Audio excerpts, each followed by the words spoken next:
अगर आप हर महीने एसआईपी करते हैं तो हो सकता है कि बिना जाने ही आपका लाखों रुपए का नुकसान हो रहा हो। वजह है डायरेक्ट म्यूचुअल फंड और रेगुलर म्यूचुअल फंड का डिफरेंस, जिसके बारे में आज भी ज़्यादातर इन्वेस्टर्स नहीं जानते। तो आखिर इन दोनों में क्या डिफरेंस है, इसे चेक कैसे करें और अगर आपने गलत प्लान चुन लिया है तो क्या करना चाहिए। तो चलिए आज इसी पर बात करते हैं फाइनेंस एक्सपर्ट प्रबलीन बाजपाई से। Hi Prableen, welcome to Zee Business. Thank you. So मैं सबसे पहले आपसे यही जानना चाहती हूँ that when we say direct fund and regular fund, तो एक डायरेक्ट म्यूचुअल फंड और रेगुलर म्यूचुअल फंड में आखिर क्या डिफरेंस होता है? सो लेट्स स्टार्ट नॉमी की पहले एक दो सिमिलैरिटीज समझ लेते हैं कि कोई भी जो फंड है, चाहे वो डायरेक्ट हो या रेगुलर हो, उसका जो स्ट्रक्चर होगा वो सेम होगा। लेट्स से हम ये बोलते हैं कि निफ्टी 50 का इंडेक्स फंड है, तो चाहे वो रेगुलर फॉर्मेट में हो या डायरेक्ट में, वो सेम निफ्टी 50 को ही ट्रैक करेगा, सेम कॉम्पोजिशन होगी, उसको सेम फंड मैनेजर ही मैनेज करेंगे, एवरीथिंग रिमेन्स द सेम। उसके कॉन्स्टिट्यूशन में, उसके स्ट्रक्चर में कोई डिफरेंस नहीं होगा।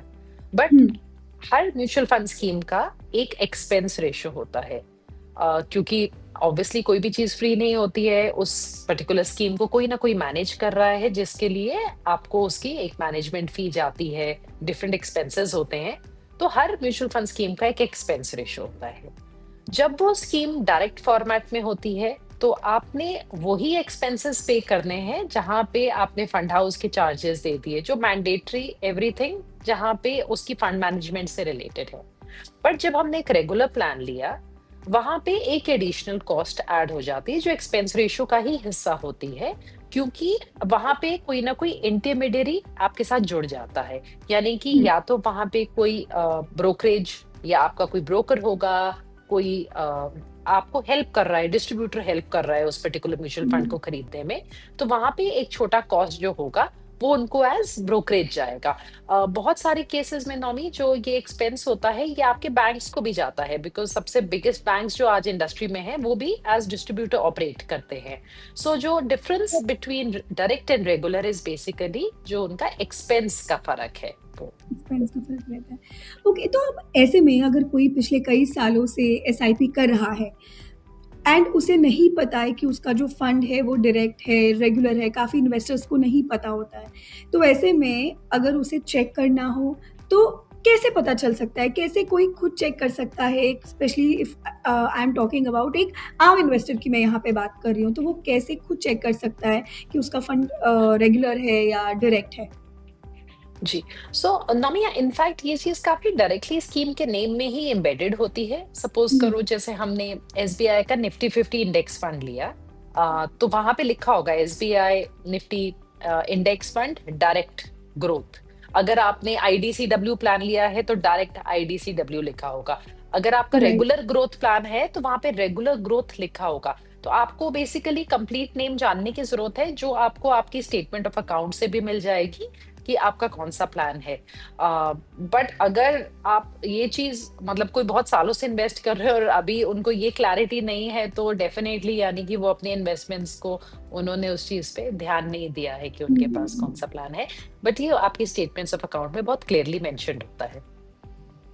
तो अब if you talk about expense ratio, तो इसको कई लोग नज़रअंदाज कर देते हैं, उन्हें शायद इस चीज़ की समझ नहीं होती या वो ध्यान नहीं देते। तो आई वांट टू नो कि एक लॉन्ग रन में, एक लंबे समय में जो ये चार्ज होता है, वो कैसे एक इन्वेस्टर का नुकसान करा सकता है? कोई एग्ज़ाम्पल आप दे सकते हैं कि मतलब बेसिकली नॉट जस्ट नुकसान, कि अगर मैं एक एक्सपेंस रेशियो की बात कर रही हूँ, तो I want you to make me and everyone understand कि ये जो एक्सपेंस है ये कितना बड़ा हो सकता है, कितना वो एक्सपेक्ट कर सकते हैं कि जी। ओवर आई कैन से मतलब 15 साल या 20 साल या 30 साल के बाद जब उनका फंड आता है उनके पास, तो उसमें वो एक्सपेंस रेशियो कितना जुड़कर हो सकता है? सो इफ यू कैन जी। Make us right. Understand. So okay, so Nomi, जो भी आपने क्वेश्चन पूछा, एक्चुअली इसके बहुत सारे पार्ट्स हैं एक तरीके से, बट डेफिनेटली हम मान लेते हैं कि एक डायरेक्ट स्कीम है और एक रेगुलर स्कीम है, और एक एग्जांपल के तौर पे हम ले लेते हैं कि उनमें 40 पैसे का फर्क है। यानी कि हर हुँ। 100 रुपए के पीछे आपका 40 पैसे का एडिशनल एक्सपेंस है, जो आपका रेगुलर प्लान लेके जा रहा है। तो राइट। जाहिर है आपका over a period of time वो जब कंपाउंड होगा तो एक साइजेबल नंबर निकल के आ सकता है। But at the same time Nomi, ये हम एक सॉर्ट ऑफ पार्शियल इन्फॉर्मेशन की बात कर रहे हैं कि हमने हर 100 रुपए पे कह लीजिए आपने 40 पैसा ज्यादा पे किया है, तो अब आपने लाख रुपए पे अकॉर्डिंगली मतलब उतना ही आपका एक्स्ट्रा एक्सपेंस हुआ होगा। आप उसको मल्टीप्लाई कर सकते हैं by the number of years that you are investing. इसमें दो चीजें हैं। नंबर वन, जो एक्सपेंस रेशो है वो आपका जब आपके पास पैसा आता है तो वो ऑलरेडी आपका डिडक्टेड होता है सब कुछ, तो जो आपके राइट। फाइनल पैसा आएगा उसमें ऑलरेडी वो एम्बेडेड है।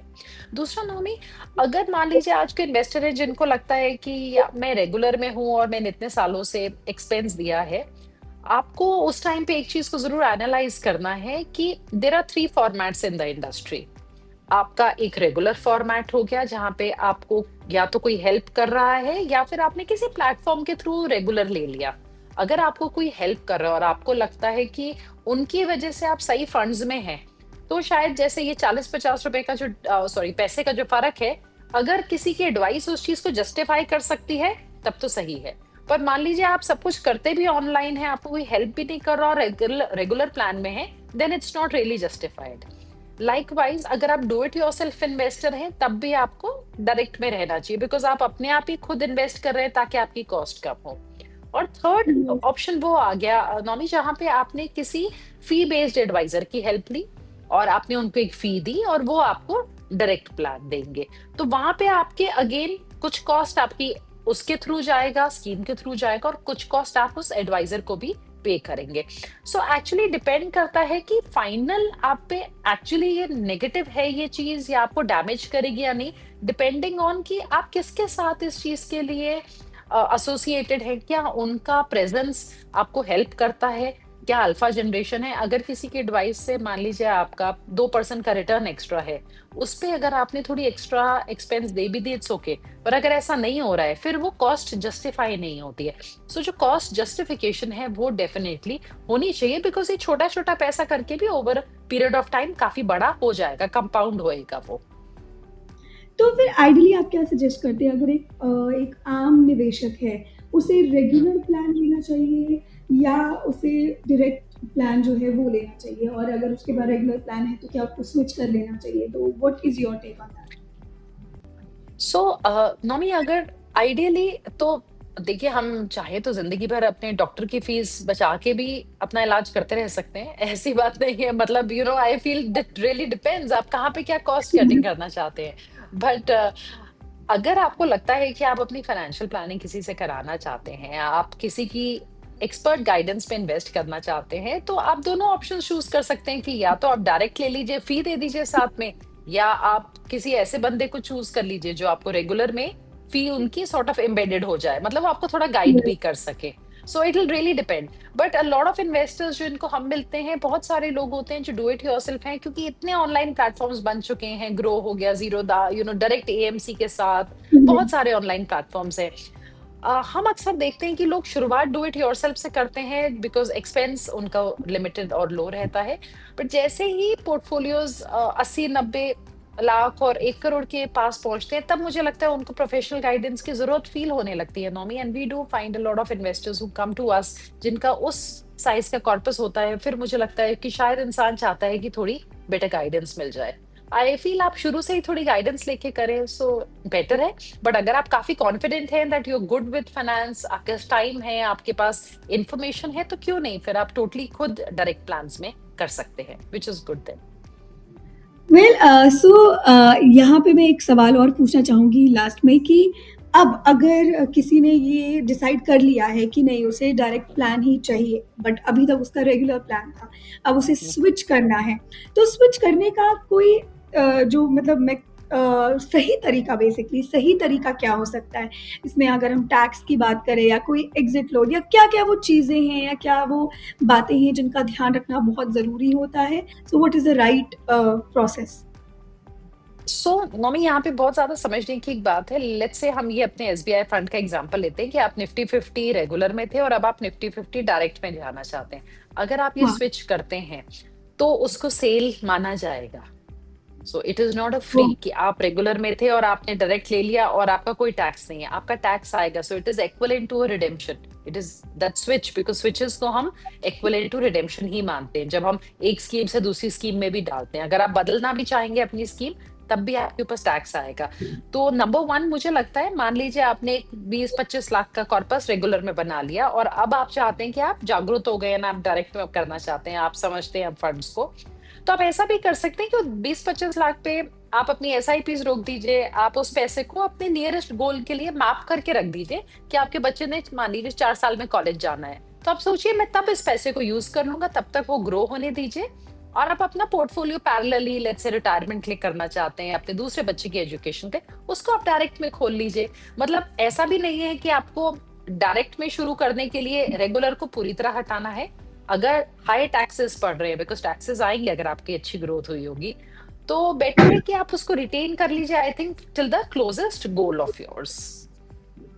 Great, thank you so much for this amazing session. Thank you ma'am.